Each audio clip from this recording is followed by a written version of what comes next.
ये है दिल्ली दर्पण।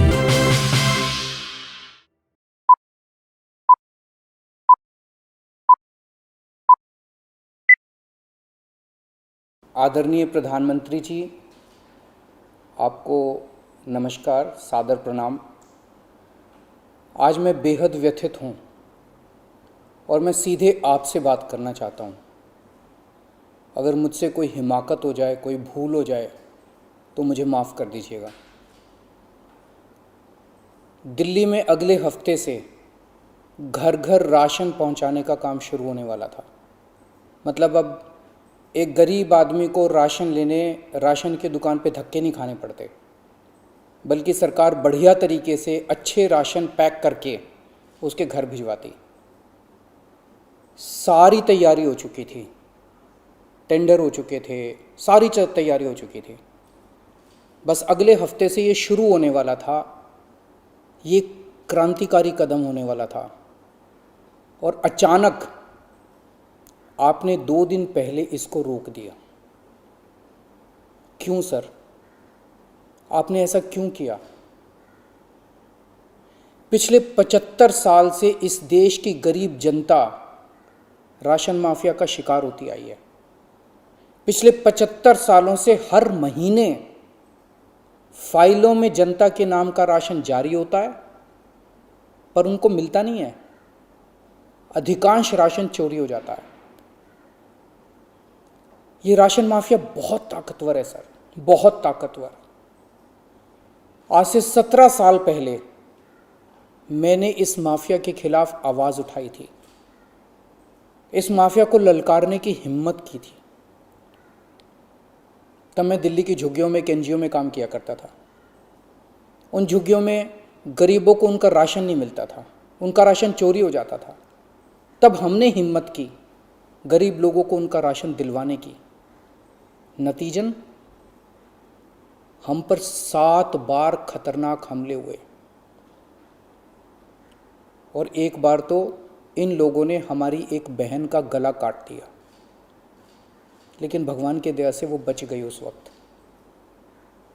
तब मैंने कसम खाई थी कि इस व्यवस्था को अपने जीवन में कभी ना कभी जरूर ठीक करूंगा। तब तो दूर दूर तक सपने में भी नहीं सोचा था कि एक दिन दिल्ली का सीएम बन जाऊंगा।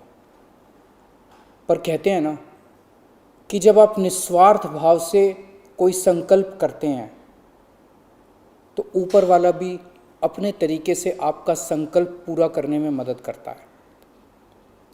इस ब्रह्मांड की सारी शक्तियां आपकी मदद करती हैं। इस राशन माफिया के तार बहुत ऊपर तक हैं सर। 75 साल में आज तक कोई सरकार इस माफिया को खत्म करने की हिम्मत नहीं कर पाई। दिल्ली में पहली बार एक सरकार आई है जिसने ये हिम्मत दिखाई है। अगर ये घर घर राशन व्यवस्था लागू हो जाती ना सर, ये राशन माफिया खत्म हो जाता। पर देखिए ये राशन माफिया कितना ताकतवर निकला। दिल्ली में ये योजना अगले हफ्ते से लागू होने वाली थी और 1 हफ्ता पहले इन्होंने इसको खारिज करवा दिया। आपने ये कह के हमारी स्कीम खारिज की है कि हमने केंद्र सरकार से इसकी अप्रूवल नहीं ली। ये गलत है सर। हमने एक बार नहीं, 5 बार आपकी अप्रूवल ली है। ये रही सारी चिट्ठियां। केंद्र सरकार को हमने इतने सारे खत लिख के बताया कि हम ये योजना दिल्ली में लागू करने जा रहे हैं। कानूनन हमें दिल्ली में ये स्कीम लागू करने के लिए केंद्र सरकार की कोई अप्रूवल लेने की जरूरत नहीं है। कानूनन इस स्कीम को लागू करने के लिए राज्य सरकार पूरी तरह से सक्षम है। लेकिन हम केंद्र सरकार के साथ किसी तरह का कोई विवाद नहीं चाहते थे, इसलिए हमने एक बार नहीं 5 बार आपका अप्रूवल लिया है सर। मार्च के महीने में हमारी योजना पे आपकी सरकार ने कुछ आपत्तियां लगाई, हमने आपके सारे ऑब्जेक्शन पूरे कर दिए। जैसे हमने इस योजना का नाम मुख्यमंत्री घर घर राशन योजना रखा था, आपने ऑब्जेक्शन लगाया कि हम इस योजना का नाम मुख्यमंत्री के नाम से नहीं रख सकते। हमारा मकसद अपना नाम चमकाने का नहीं था, हमारा एक ही मकसद था, किसी भी तरह से ये स्कीम लागू हो और गरीबों को उनका राशन मिलने लगे। हमने आपकी बात मान ली, हमने स्कीम से नाम ही हटा दिया, और भी आपने जितने ऑब्जेक्शंस किए हमने सारे मान लिए। इस सब के बावजूद भी आप कहते हो हमने आपकी अप्रूवल नहीं ली। और कैसे अप्रूवल लेते हैं सर? अब और कैसे अप्रूवल लें? इस सब के बाद भी आपने ये स्कीम खारिज कर दी, क्यों सर? लोग पूछ रहे हैं, अगर इस देश में पिज्जा की होम डिलीवरी हो सकती है, बर्गर की होम डिलीवरी हो सकती है, स्मार्टफोन और कपड़ों की भी होम डिलीवरी हो सकती है, तो फिर गरीबों के घरों में राशन की होम डिलीवरी क्यों नहीं होनी चाहिए? सारा देश जानना चाहता है आपने ये स्कीम खारिज क्यों की सर? आपने ये भी लिखा है कि चूंकि राशन दुकानदारों ने दिल्ली हाई कोर्ट में इस योजना के खिलाफ केस कर रखा है, इसलिए ये स्कीम खारिज की जा रही है। इस बात पे आप स्कीम कैसे खारिज कर सकते हैं? ये राशन दुकानदार इस योजना के खिलाफ हाई कोर्ट से स्टे लेने गए थे, हाई कोर्ट ने इन्हें स्टे देने से मना कर दिया। जब हाई कोर्ट ने इन्हें स्टे नहीं दिया तो आपने इस स्कीम पे स्टे कैसे लगा दिया? आपको इन राशन वालों से इतनी हमदर्दी क्यों है? अगर आप राशन माफिया के साथ खड़े होंगे सर, तो इस देश के गरीब लोगों के साथ कौन खड़ा होगा? दिल्ली के उन 70 लाख गरीब लोगों का क्या होगा जिनका हर महीने ये राशन माफिया राशन चोरी कर लेता है? उन 20 लाख गरीब परिवारों की कौन सुनेगा? और एक बात, उस हाईकोर्ट के केस में केंद्र सरकार भी पार्टी है। कोर्ट में केंद्र सरकार ने अपना जवाब दाखिल किया है। क्या कहा है कोर्ट में केंद्र सरकार ने? केंद्र सरकार ने कोर्ट में हमारी इस योजना के खिलाफ एक भी आपत्ति नहीं की है। जब कोर्ट में आपको हमारी योजना के खिलाफ कोई आपत्ति नहीं है, तो फिर कोर्ट के बाहर अब इस योजना को खारिज क्यों किया जा रहा है? ये कोरोना का बहुत कठिन समय है। मैं कई ऐसे लोगों को जानता हूं जो कोरोना होने के डर से राशन लेने नहीं जाते।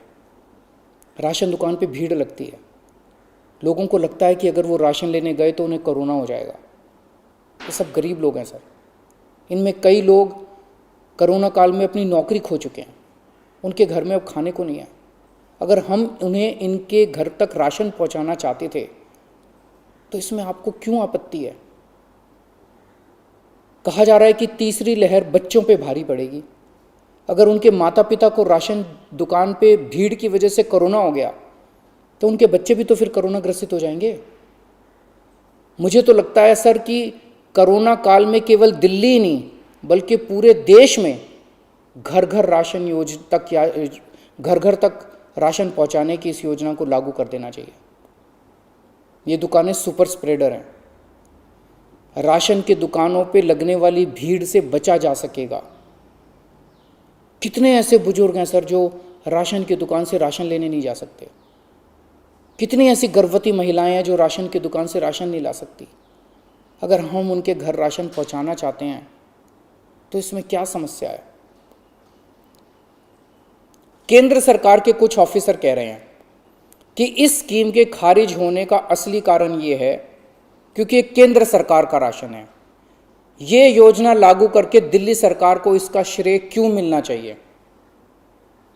सर यकीन मानिए, ये काम मैं रत्ती भर भी क्रेडिट के लिए नहीं कर रहा। मेरा सिर्फ एक ही मकसद है, किसी भी तरह गरीबों को उनका पूरा राशन मिले। आप प्लीज़ मुझे ये लागू कर लेने दीजिए। सारा क्रेडिट आपका, सारा श्रेय आपका। मैं खुद सारी दुनिया से कहूँगा खड़ा होकर कि ये योजना मोदी जी ने लागू की है। और फिर ये राशन ना आपका है ना मेरा है। ये राशन ना आम आदमी पार्टी का है ना भाजपा का है।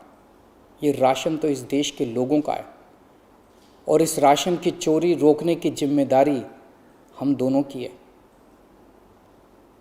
इस वक्त देश बहुत भारी संकट से गुजर रहा है। ये वक्त एक दूसरे का हाथ पकड़ के मदद करने का है। ये वक्त एक दूसरे से झगड़ने का नहीं है। लोगों को लगने लगा है कितनी मुसीबत के समय भी केंद्र सरकार सबसे झगड़ रही है। आप ममता दीदी से झगड़ रहे हैं, झारखंड सरकार से झगड़ रहे हैं, आप लक्षद्वीप के लोगों से झगड़ रहे हैं, महाराष्ट्र सरकार से लड़ रहे हैं, दिल्ली के लोगों से लड़ रहे हैं, किसानों से लड़ रहे हैं। लोग इस बात से बहुत दुखी हैं सर कि केंद्र सरकार सबसे लड़ रही है। ऐसे देश कैसे चलेगा? आप हम सबसे क्यों लड़ रहे हैं? हम सब आपके ही हैं, हम सब भारतवासी हैं। ऐसे में हम सब आपस में लड़ेंगे तो कोरोना से कैसे जीतेंगे? हमें आपस में नहीं लड़ना, हम सबको मिलके कोरोना से लड़ना है। कल सब लोग अखबारों की ये हेडलाइन पढ़ना चाहते हैं, मोदी जी ने दिल्ली सरकार के साथ मिलके दिल्ली के हर गरीब के घर राशन पहुंचाया। ये पढ़ना चाहते हैं लोग टीवी चैनलों पे ये ब्रेकिंग न्यूज़ देखना चाहते हैं कि मोदी जी और केजरीवाल ने मिलके दिल्ली के लोगों के गरीब लोगों के घरों तक राशन पहुंचाया। लोग ये खबर पढ़ना चाहते हैं सर, लोग ये खबर सुनना चाहते हैं। लोग ये नहीं सुनना चाहते कि केंद्र सरकार ने फिर से दिल्ली सरकार से झगड़ा कर लिया, कि केंद्र सरकार ने फिर से दिल्ली सरकार की एक और अच्छी योजना पर रोक लगा दी। मैं हाथ जोड़ के दिल्ली के 70 लाख गरीब लोगों की ओर से आपसे विनती करता हूं, सर प्लीज़ इस योजना को मत रोकिए। ये राष्ट्रहित में है, इसे होने दीजिए। आज तक राष्ट्रहित के सभी कामों में मैंने आपका साथ दिया। मैंने हमेशा कहा है कि राष्ट्रहित के किसी भी काम में राजनीति नहीं होनी चाहिए।